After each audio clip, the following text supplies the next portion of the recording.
श्री लक्ष्मी सहस्रम कटाक्षस्तबकम श्लोकम 8 शुचौ वंशे जन्म श्रुति नयमतिर् मातरतुला विकंपा संपत्तिर् विशतम अविगीता च कविता प्रपत्तिर् दैत्यारौ हितपरम अपत्यम शुभयशः विवर्ता सप्तामी ध्रुवम असदृशां तावक दृशां शुचौ वंशे जन्म श्रुति नयमतिर् मातरतुला विकंपा संपत्तिर् विशदम अविगीता च कविता प्रपत्तिर् दैत्यारौ हितपरम अपत्यम शुभयशः विवर्ता सप्तामी ध्रुवम असदृशाம் தாவக திருஷாம்.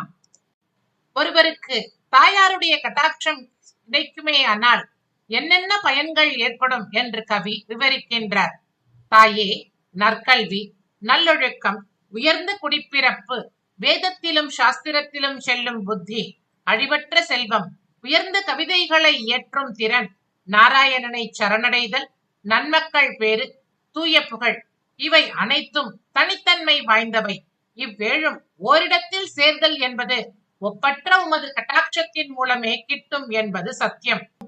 இதை கண்கூடாகவும் கண்டுள்ளோம் என்று கவி தாயாரின் அருட்பார்வையின் பெருக்கை போற்றுகின்றார். சுச்சௌ வம்சே ஜன்ம ஸ்ருதி நயமதிர் மாதரதுலா. சுச்சௌ வம்சே ஜன்ம ஸ்ருதி நயமதிர் மாதரதுலா विकंपा संपत्तिर् विशतम अविगीता च कविता. विकंपा संपत्तिर् विशतम अविगीता च कविता प्रपत्तिर् दैत्यारौ हितपरम अपत्यम शुभयशः. प्रपत्तिर् दैत्यारौ हितपरम अपत्यम शुभयशः विवर्ता सप्तामी ध्रुवमसदृशां तावक दृशां.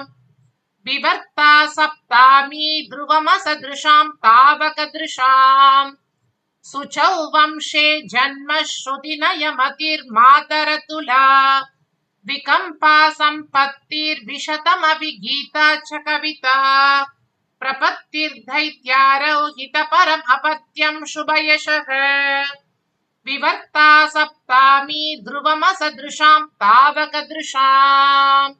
தாயார் திருவடிகளே சரணம்.